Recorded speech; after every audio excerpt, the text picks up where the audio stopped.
Hello বন্ধুরা, আমি তৃষ্ণা অধিকারী। Cricket আমার জান, ক্রিকেট আমার প্রাণ। ক্রিকেট নিয়ে বলতে চাই আমি অবিরাম।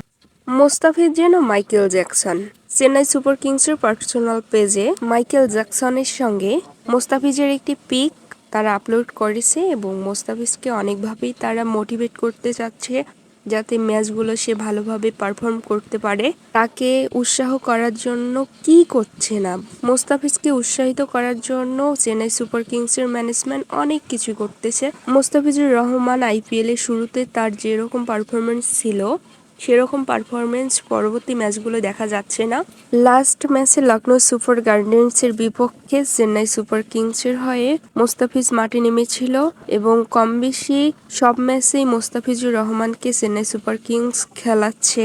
লখনৌ সুপার জায়ান্টসের বিপক্ষে যে ম্যাচটা হয়েছিল সেই ম্যাচে লাস্ট ওভারের দরকার ছিল 17 রান। তো সেই লাস্ট ওভারে মোস্তাফিজুর রহমানের উপর ভরসা রেখেছিল, কিন্তু মোস্তাফিজুর রহমান 17 রান 3 বলেই দিয়েছিল এবং Chennai Super Kings Lucknow Super জায়ান্টসের বিপক্ষে হেরে গিয়েছিল।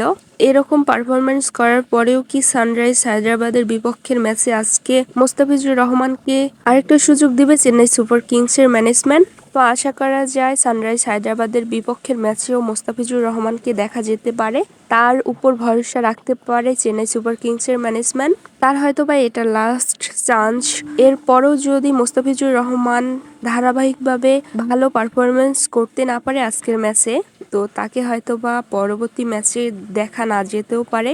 ইন্ডিয়ান প্রিমিয়ার লিগ আইপিএল এর 46তম ম্যাচ চেন্নাই সুপার কিংস এবং সানরাইজ হায়দ্রাবাদের মধ্যে অনুষ্ঠিত হবে। তো সেই ম্যাচটায় মোস্তাফিজুর রহমানকে হয়তোবা দেখা যেতে পারে। মোস্তাফিজুর রহমান আইপিএল এর শুরুতে যেরকম পারফরমেন্স করেছিল সেরকম পারফরমেন্স বর্তমান করতে পারতেছে না।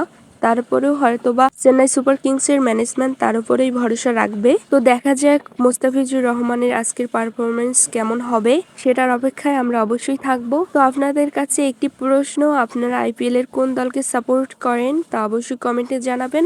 আর নতুন দর্শক হয়ে থাকলে আপনারা যেখান থেকে ভিডিওটি দেখবেন, ভিডিওটি যদি ভালো লাগে তাহলে ফলো অথবা সাবস্ক্রাইব করে রাখবেন।